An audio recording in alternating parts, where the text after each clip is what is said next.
c'est quoi pour vous le sport le plus violent? Le free fight, le hockey, le rugby? Toutes ces disciplines ont leur lot d'oreilles arrachées, de yeux crevés, de jambes cassées et d'épines dans le pied. Mais tous ces sports, vous les connaissez parce qu'ils appartiennent à votre époque. Et celui dont on va vous parler aujourd'hui, c'est celui qu'on pratique tous dans un avenir plus ou moins proche. Et c'est certainement le sport le plus brutal du cinéma. Le jugger, un sport où des survivants en armure se foutent sur la gueule avec des armes pour placer un crâne de chien dans le camp adverse. Cette pratique est un véritable sport qui a été inventé d'après le film Le sang des héros ou Salute of the Jugger en anglais. Pour beaucoup, ce film est un nanar et pour d'autres, c'est une pépite méconnue et mésestimée au destin injuste. Il a été fait avec 3 bouts de ficelle, avec un excellent casting, mais c'est vraiment une petite erreur qui a fait tomber le sang des héros dans l'oubli. Croyez-moi, si vous êtes fan de Mad Max, vous allez comprendre pourquoi ce film est aussi fascinant et comment le jugger est devenu une véritable compétition internationale.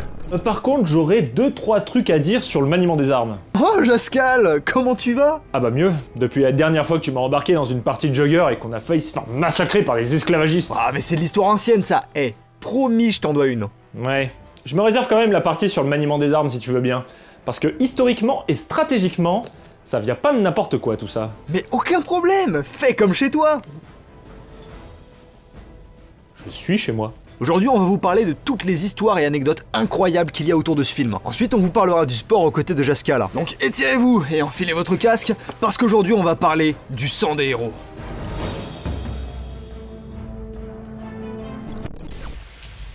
I've seen things you people wouldn't believe.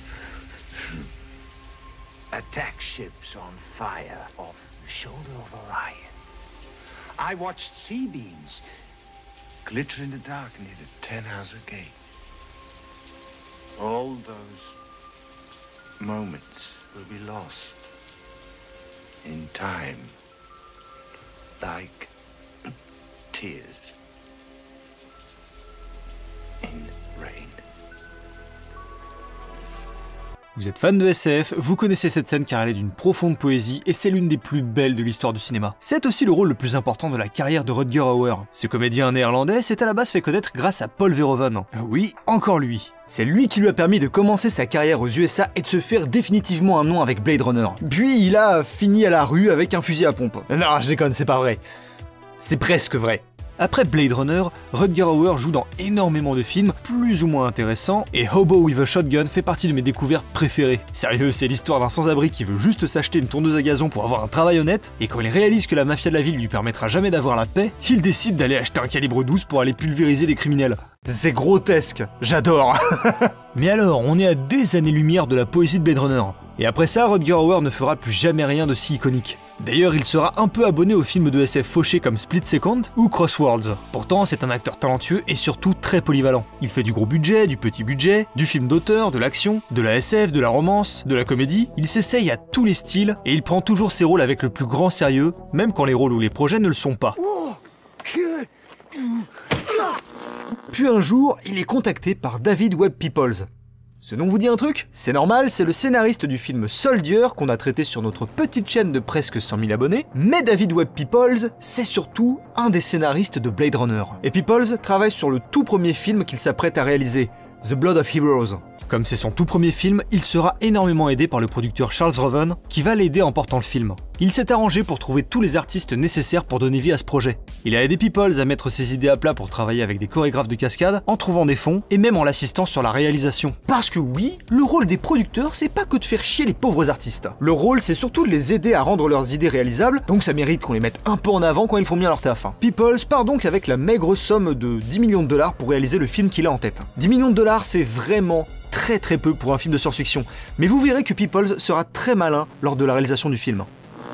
Ici le reporter en direct de Dogtown, une des villes de ce désert. Pas de date ni de lieu précis, les villages vivent dans une misère terrible et les habitants en sont presque à manger de la poussière. Seule source de divertissement de la région est le jugger, un sport extrêmement violent qui consiste à planter un crâne dans le pieu de l'équipe adverse.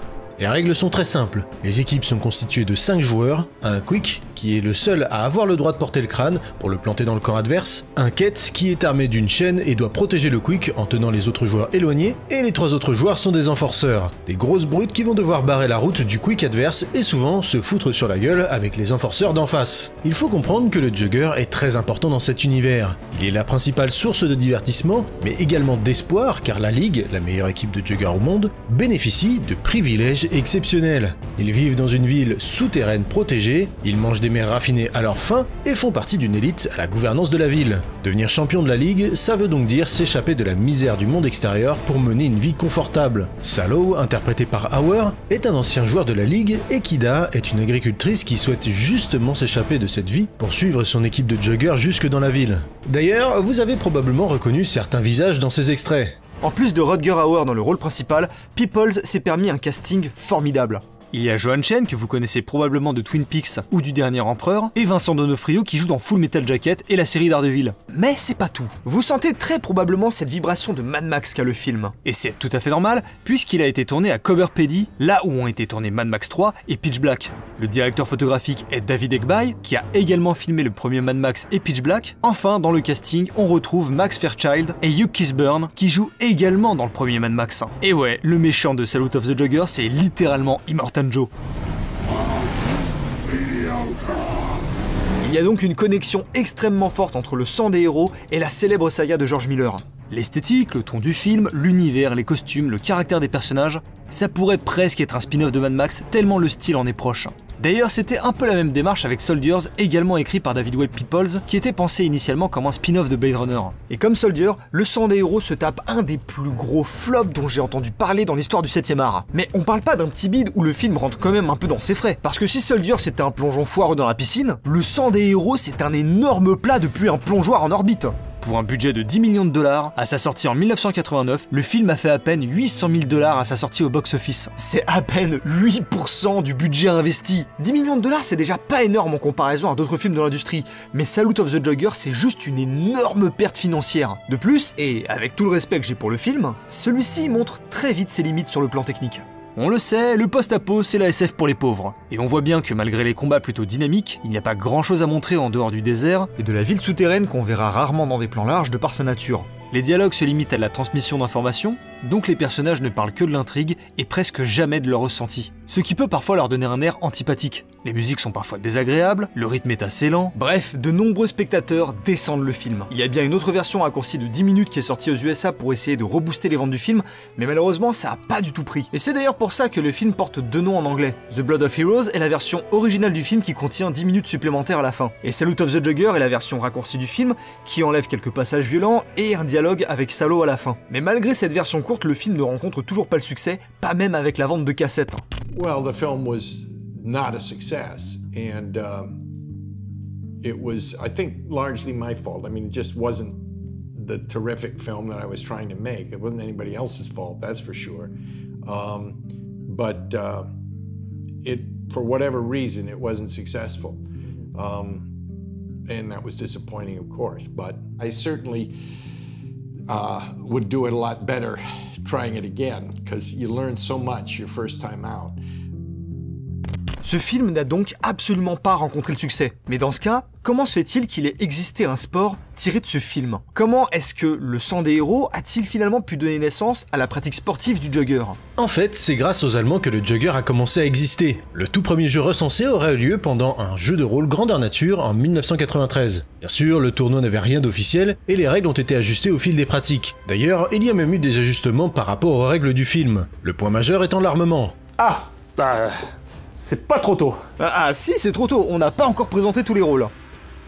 De base, une équipe comprend un quick, un ket et 3 enforceurs. Dans le film, ils ont des espèces de bâtons et des fonctions différentes selon les conceptions. Certains ont une tête pour frapper et parfois une sorte de crochet pour bloquer des membres ou désarmer l'adversaire. Dans la version sportive, cette arme est remplacée par, au choix, une épée longue, une épée courte, une combinaison d'épée et de bouclier. Ensuite, selon les variations, on peut avoir des armes supplémentaires comme le bras d'ast chez les Australiens ou le bâton et le Q-tip chez les Allemands. Mais elles sont en mousse les armes là. Ouais, comme ça pas besoin d'armure. Ouais mais c'était justement ça qui était drôle dans le Jugger, c'était se mettre sur la gueule, entendre le fracas du métal, goûter au sang de ses ennemis. Le truc c'est qu'on n'a pas tous envie de se taper des commotions cérébrales et des jambes cassées à chaque match. Puis pour un sport qui compte déjà peu de joueurs, c'est pas très viable si la moitié finissent à l'hosto. Donc la version sportive ressemble déjà beaucoup plus à une discipline conventionnelle, et c'est accessoirement ce qui a permis de le promouvoir à l'international. En étant plus basé sur l'adresse et la tactique, le jeu est plus mixte et même plus abordable pour les jeunes et les poids légers. Ici, pas besoin de bourrer son adversaire de coups pour le mettre au sol. Une simple touche dans les parties autorisées et les joueuses et joueurs tombent pour 5 stones. Puis à l'issue se relève pour taper à nouveau. Car oui, à la base, le jeu se joue sur 2 manches de 100 stones.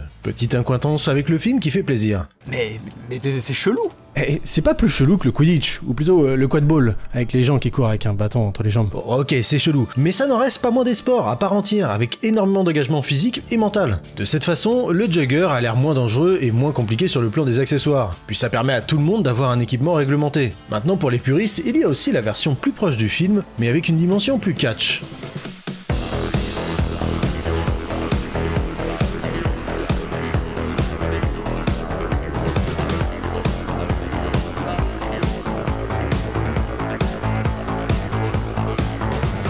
Dans cette autre pratique du Jugger, les règles sont globalement plus proches de celles du film, et on retrouve les aspects brutaux de la pratique autant dans les échanges de coups que dans la confection des accessoires. Les armures des participants sont faites à la main et avec les couleurs de l'équipe faites à l'arrache comme dans le film. Les armes sont également fabriquées avec des objets de récupération, et les matchs ont lieu dans des endroits absolument pas faits pour des tournois. Des vieux skateparks, des lieux abandonnés, voire même en plein milieu du désert. C'est une version beaucoup plus crue du Jugger où on doit utiliser des techniques de soumission, et l'efficacité dépend désormais beaucoup plus de la force que de l'adresse. Mais ça ne veut pas dire qu'il n'y a pas de stratégie pour autant. La brutalité du sport fait qu'on est bien plus attentif aux coups qu'on risque de prendre, et il est vital de les éviter, parce que même avec un casque de moto, c'est très perturbant de se manger un coup de masse dans la tronche. Ça, je te le fais pas dire, cher chroniqueur. Bon, étant donné qu'il y a pas mal d'armes dans ce sport et que... un peu mon domaine, eh bien, mine de rien, il y a des trucs à dire. Comme il a été dit précédemment, il y a quand même de grosses différences entre le film et le sport en termes d'armes. Et on va commencer par parler des 2 armes présentes dans le Jugger du film, puis on se penchera rapidement sur les armes sportives. Déjà, on a l'arme des enforceurs, vous avez dû voir quelques extraits depuis le début de cette vidéo, et clairement, c'est une arme qui s'apparente à ce qu'on appelle une hache d'arme. Et la hache d'arme...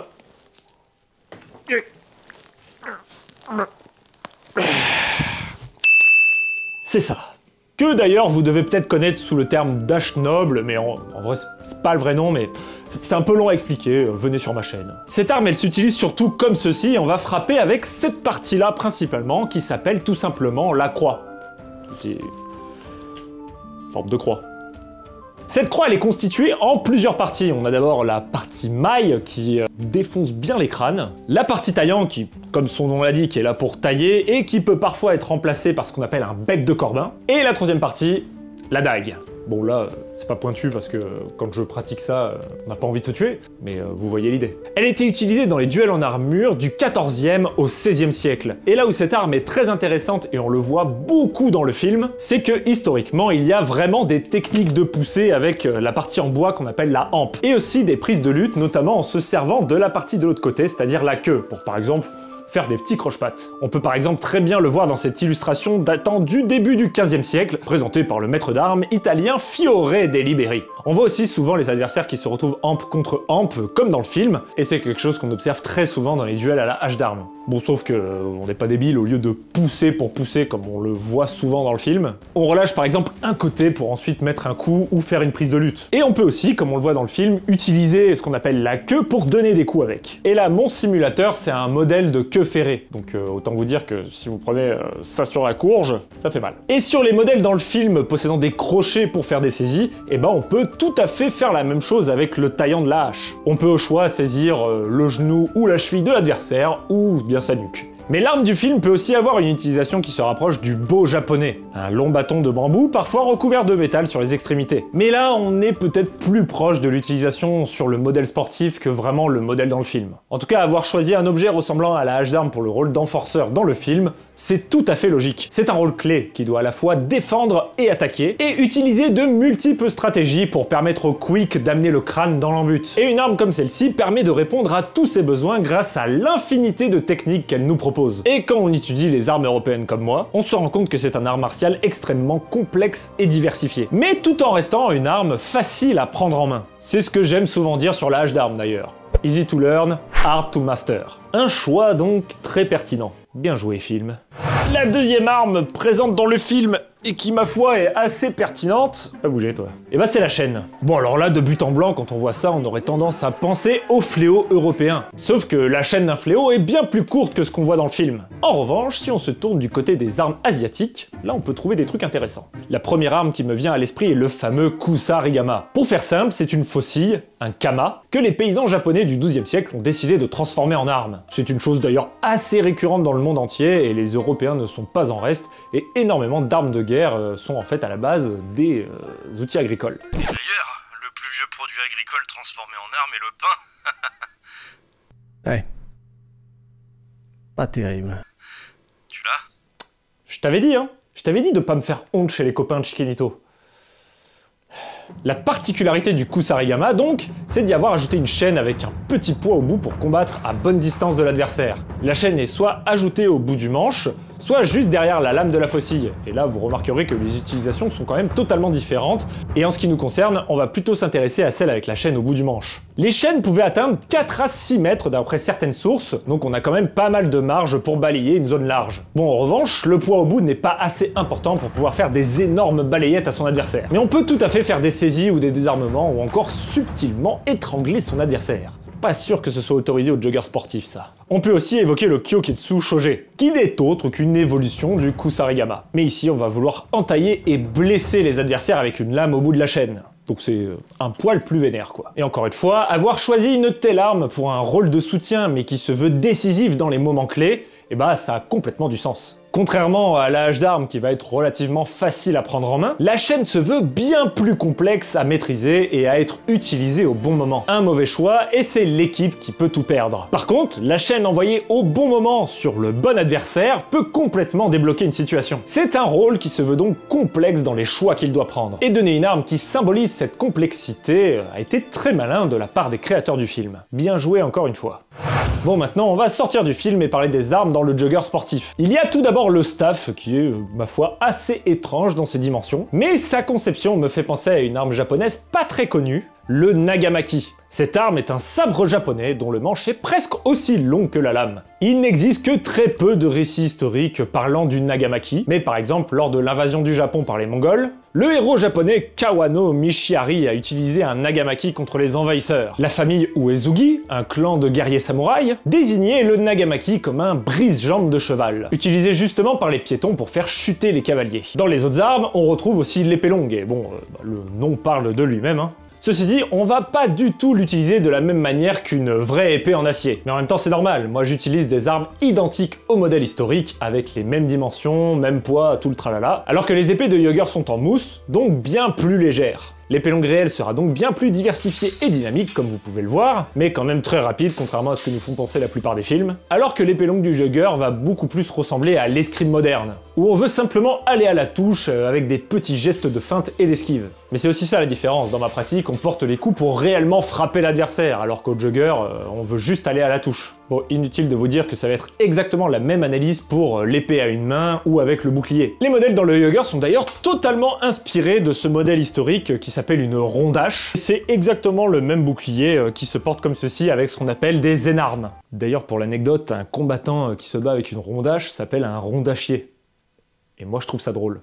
Du coup voilà, c'est à peu près tout ce que j'avais à apporter au sujet des armes dans la pratique du Jugger. Dans tous les cas, c'est assez drôle à pratiquer, bien qu'un petit peu frustrant pour moi, parce que moi, j'aime bien quand ça tape quoi. Je pense que je m'amuserais beaucoup plus dans la version du film. Ouais, enfin ça vaut quand même pas un match de Shloukaball. Ah oui, mais bon, ça au 21e siècle, ils connaissent pas encore. Attention pour celles et ceux qui n'ont pas vu le film du sang des héros, c'est le moment où on commence à traverser la frontière du spoiler. C'est un film qu'on vous recommande sincèrement parce qu'il mérite votre attention, et on va révéler des trucs qui peuvent empêcher l'appréciation de ce film. On va dévoiler quelques artifices qui expliquent comment certaines scènes sont faites, donc ça peut enlever un peu de la magie de la découverte. Donc si vous ne voulez pas être spoilé, on vous invite à sauter à ce timecode. Pour tout vous dire, j'ai découvert et testé le Jugger avant de découvrir le film avec Rutger Hauer. J'ai eu l'occasion de jouer avec la seule équipe de Jugger française officielle, et j'ai passé un excellent moment même si je me suis bien fait ramasser. C'était également surprenant d'apprendre que pour les joueurs, le film n'était finalement pas si important que ça. Je m'attendais à rencontrer des adorateurs du film, mais en fait pas du tout. D'ailleurs, beaucoup ne l'ont pas vu ou le trouvent nul, donc j'ai voulu le découvrir par moi-même et franchement, j'ai adoré. Et vraiment, je ne sais pas si c'est parce que j'aime bien le côté film indépendant un peu fauché ou si c'est parce qu'il a énormément repris de l'imagerie de Mad Max, mais franchement, j'ai trouvé ce film génial. Et à mes yeux, les critiques négatives ne suffisent même pas à couvrir toutes les qualités réelles qu'ont ce film. Pour commencer, c'est bien filmé et Egg-Bye sait comment mettre en scène des combats et mettre en valeur ce qu'il y a d'intéressant dans une scène. La musique me fait énormément penser à celle des Fallout classiques, avec des percussions tribales et ses instruments rudimentaires, presque récupérés ou rafistolés. C'est un film qui sait très bien exploiter ce qu'il a à montrer, tout en ne disant uniquement ce qu'il est nécessaire de savoir. Aussi, je trouve que les combats sont très bien faits. On sent véritablement la violence de chaque coup, et la performance des acteurs rehausse vraiment la crédibilité et l'immersion des matchs. Et je suis d'accord avec ce que tu dis, désolé je me permets une petite intervention. Sans aller dans des chorégraphies complexes et spectaculaires, le réalisateur a fait le choix de montrer des combats très simples, mais finalement plutôt crédibles et réalistes. Je trouve que la plupart des mouvements des personnages sont cohérents avec les objectifs qu'ils ont envie d'accomplir, et les situations avec lesquelles ils sont confrontés. Bon après c'est sûr qu'on a vu plus percutant et impressionnant comme chorégraphie, mais on n'a pas vraiment besoin de ça pour ce film. Et je dirais même que ça nuirait au propos de l'œuvre. Une de mes scènes préférées du film, c'est celle où l'équipe de salauds passe un entretien auprès des lords. La scène est muette et le personnage de Vincent D'Onofrio commence à faire tourner la chaîne au-dessus de sa tête pour essayer d'impressionner les lords. C'est inapproprié, malaisant et pourtant tellement représentatif de l'extravagance et la maladresse du personnage. Le film a également des mises en scène simples, avec des artifices visibles, mais qui sont très impressionnants si on accepte les codes de l'univers. Par exemple, quand les différentes équipes utilisent un ascenseur pour aller dans le monde souterrain, on comprend très bien que la cabane dans le désert est censée nous faire croire qu'il y a un ascenseur, et on comprend très bien qu'ils font juste monter une lumière pour faire croire que l'ascenseur descend. Et pourtant, si on accepte cet effet, on se rend compte à quel point ils sont perdus au milieu de nulle part, en train de descendre si profond qu'ils ont même le temps de dormir. Ou encore la scène des dortoirs. On comprend que les comédiens montent plusieurs fois la même échelle pour faire croire qu'il y a plusieurs étages, et que le chef opérateur a fait exprès de ne pas filmer le sol pour qu'on croie que c'est haut. Et personnellement, je suis convaincu que c'est haut. Jamais je dors dans un lit comme ça à 40 mètres du sol. Le film n'a pas grand chose pour faire une aventure grandiose, et pourtant la narration est solide. L'histoire centrale est racontée de façon très efficace, et plus on observe les détails du film, plus on se rend compte des subtilités en second plan. Par exemple, on pourrait penser que les personnages secondaires n'ont pas d'objectif ou d'intérêt, alors qu'en fait, ils ont des motivations qui sont bien liées à la pratique du Jugger. Par exemple, le personnage de Big Kimber, interprété par Anna Katarina, n'a pas l'air d'avoir d'objectif personnel en surface. Mais lorsqu'on observe attentivement les scènes où elle apparaît, on se rend compte qu'elle a un complexe à cause de ses cicatrices. C'est le seul personnage qui cherche à masquer ses balafres, et elle compte énormément sur ses succès au Jugger pour trouver des partenaires sexuels masculins. Pour elle, remporter des sessions de Jugger, c'est sa méthode pour contourner son complexe. De cette manière, le film nous transmet les informations purement par la mise en scène. C'est quand même plus élégant que de lui faire dire qu'elle joue au Jugger parce qu'elle est trop moche pour pécho. Et pareil pour Gandhi. D'ailleurs, l'acteur s'appelle vraiment Gandhi. Ce docteur a toujours suivi Sallow, et c'est pas un novice dans ce sport. Il est toujours fidèle à son partenaire car il l'a suivi dans tous ses matchs, en traballant littéralement une armoire façon Death Stranding. Tous les personnages ont des motivations qui sont extrêmement subtiles. Plus on s'investit dans cette histoire, plus on remarque des détails sur le développement de son univers et des personnages qui l'habitent. C'est pas juste un film post-apo fauché, c'est un film de sport martial qui est réalisé de façon très ingénieuse. Il reprend les codes classiques de l'outsider qui rejoint une équipe et qui va être coaché par un vétéran qui va l'emmener jusqu'en finale pour rencontrer une victoire ou une défaite rédemptrice. Là-dessus, rien de très novateur, mais surtout, rien d'objectivement mauvais, le récit fonctionne. Ce qui est vraiment original dans le sang des héros, c'est la place que prend le sport dans cette société et comment les personnages établissent leurs objectifs en fonction des matchs. Pour les habitants des Dogtown, c'est un événement important où on va assister à un combat presque à mort entre des hommes et des femmes qui se battent pour tenter d'échapper à la précarité. Le Jugger, c'est la promesse d'une prospérité gagnée par le travail et la souffrance. Chaque équipe qui arrive dans un nouveau village vient avec l'objectif de collecter un nouveau crâne de chien pour prouver sa valeur auprès de la ligue. Le Jugger est plus qu'un sport, c'est le vecteur qui définit le rang social. C'est un système méritocrate où tous les joueurs prennent des risques. Les perdants finissent mutilés et infirmes, et les gagnants finissent au sommet, favorisés par les classes dirigeantes. Le film en dit déjà beaucoup sur le domaine du sport, les jeunes aspirants sont en meilleure santé, plus vifs, plus agiles, tandis que les vétérans sont expérimentés mais beaucoup moins réactifs. Comme dans n'importe quel sport, les joueurs âgés sont vite remplacés et une blessure peut définitivement mettre un joueur hors compétition. Peu importe à quel point les joueurs sont doués, les membres de la ligue ont été vaincus et même si Kida et son équipe ont atteint le sommet, ils se feront détrôner à leur tour car il y aura toujours une nouvelle équipe pour venir challenger la ligue. Même si le film n'a pas eu le succès mérité au box-office, il a tout de même réuni des acteurs talentueux. D'ailleurs, Rutger Hauer et Johan Chen partageront de nouveau l'affiche d'un autre film de SF 7 ans plus tard avec Wedlock. Et ça me fait super plaisir de revoir ce duo, même si je ne pense pas garder de souvenirs du film au-delà de cette réunion. Et il va sérieusement falloir qu'on parle de la carrière de Rutger Hauer, un de ces quatre. Parce que ce mec a eu des rôles complètement déjantés, et il a même interprété le personnage principal d'un jeu d'horreur, dont on crève d'envie de vous parler. Faites-nous savoir en commentaire si vous êtes intéressé par une vidéo sur The Observer. Ce jeu est un véritable objet de fascination. Printed on real paper. It's archaic for you, Adam. Le sang des héros est un film fascinant, et franchement, pour un premier film, je trouve que Peoples s'est vraiment bien démerdé. Et c'est dommage parce que j'ai l'impression que David Webb Peoples n'est pas fier de ce qu'il a fait sur ce film. Il n'a donné aucune interview concernant sa première et unique expérience de long métrage. Probablement parce qu'il avait honte du résultat alors que c'est un film génial et tellement culte qu'il a littéralement donné naissance à un sport fictif. Je trouve ça vraiment dommage que Peoples n'ait pas persévéré dans une carrière de réalisateur. Même si c'est un métier compliqué, j'aime beaucoup ces thématiques et c'est loin d'être un mauvais scénariste. Ça aurait été vraiment intéressant de voir ce qu'il aurait pu apporter de plus en tant que metteur en scène. Un des moments qui m'a le plus touché pendant nos recherches, c'est quand je suis tombé sur le documentaire sur YouTube I Am Jugger. Le documentaire présente évidemment le sport, mais également les seules et uniques interviews de David Webb Peoples, qui découvre pour la toute première fois que le film dont il avait honte a transcendé sa forme pour être joué par des milliers de personnes à travers le monde. It's a strange experience to think that, let's see, I don't know, because we made the picture in 1988. But I wrote it in, I think, 1977 or 1978. So I'm thinking, I'm sitting all alone in this room. 48 years later, I'm looking at all these people playing that sport that didn't exist. And that's a very strange experience. It's a surprise. It is remarkable. You know, as I say, I'm not an athlete myself, and I'm admiring of athletes, and there they are out there playing the sport, and I think it's wonderful, and I admire and respect that they're doing it. Alors qu'il pensait avoir juste fait un film raté, il a en fait engendré un phénomène international et contre-culturel. Il y a des joueurs en Angleterre, en Espagne, en Australie, aux USA, en République tchèque, en France, tous se sont appropriés le principe du jugger pour faire exister l'héritage du sang des héros.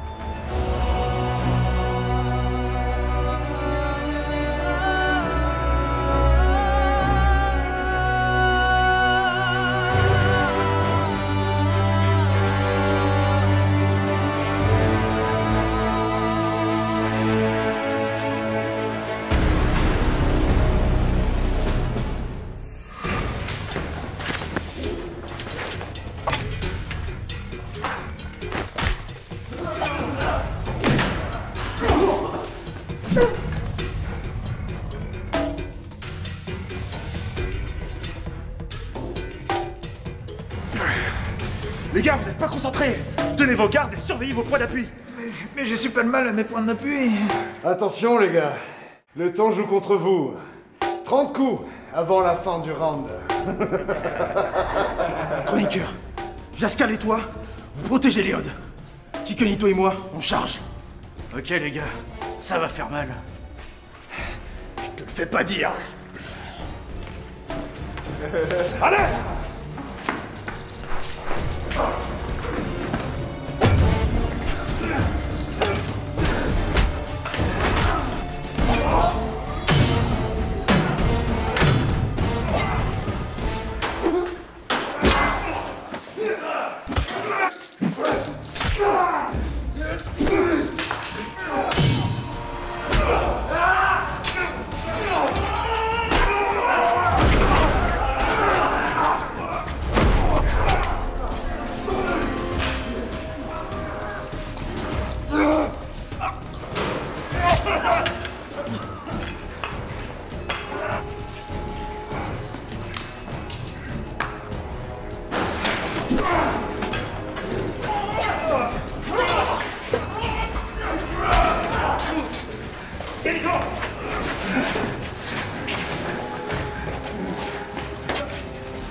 Bien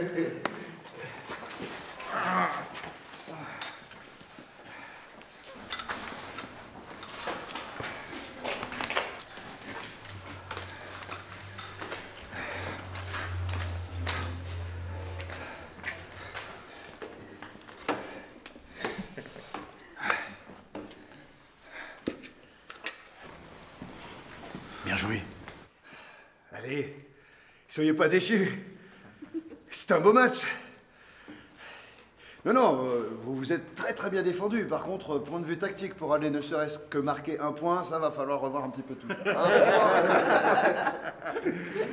Non, mais on aura bien rigolé. Bon, allez, j'ai une ville à faire tourner, là. On m'a promis des capsules, je les veux maintenant. On n'a pas de caps. Vous l'avez... Vous êtes vraiment une bande de pouilleux, vous savez ça. Hein? Donnez-moi n'importe quoi, un truc de valeur, allez, c'est... Comme quoi? J'en sais rien, j'y mettrai mon logo dessus de toute façon, et puis je le vendrai au triple de son prix, voilà tout. Hein. Et puis, vous êtes des trafiquants d'art, non? Donnez-moi une œuvre de valeur. J'ai peut-être ce qu'il faut. C'est nul comme cadeau, une VHS. Ta gueule!